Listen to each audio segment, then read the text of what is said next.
Other similarities include hands and feet and complex brains. Dave Malkoff reports on yet another link, a love of liquor. সম্প্রতি এক গবেষণায় চমকপ্রদ তথ্য উঠে এসেছে। বিজ্ঞানীরা বলছেন মানুষের মতোই নাকি শিম্পাঞ্জিরাও প্রতিদিন মদ পান করে, তবে বোতল বা গ্লাসে নয়। তারা এটি গ্রহণ করে সরাসরি ফল থেকে, আর সেই ফল থেকেই তাদের শরীরে প্রবেশ করে অ্যালকোহল।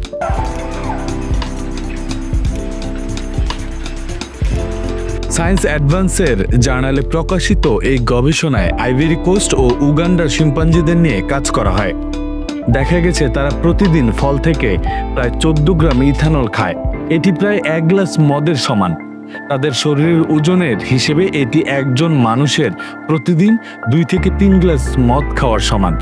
ক্যালিফোর্নিয়ার বিশ্ববিদ্যালয়ের অধ্যাপক রবার্ট ডাডলি বলেন, শিম্পাঞ্জিরা প্রতিদিন শরীরের ওজনের 5 থেকে 10% পাকা ফল খায়। এর ফলে ফলের মধ্যে অ্যালকোহল কম থাকলেও তা থেকে বেশ পরিমাণে ইথানল তাদের শরীরে ঢোকে। তবে বিজ্ঞানীরা জানিয়েছেন এতে তারা মাতাল হয় না, কারণ তারা সারাদিন ধীরে ধীরে ফল খায়। ডাডলির মতে মানুষের অ্যালকোহলের প্রতি আকর্ষণ আমাদের পূর্বপুরুষদের থেকে পাওয়া একটি অভ্যাস। তারা পাকা মিষ্টি ফল খুঁজতে গিয়ে অ্যালকোহলও শরীরে পেতেন। তাই মানুষ ও শিম্পাঞ্জি দুজনের মধ্যেই এই প্রবণতা দেখা যায়। রাকিব বিন কুদ্দুস, খবরওয়ালা।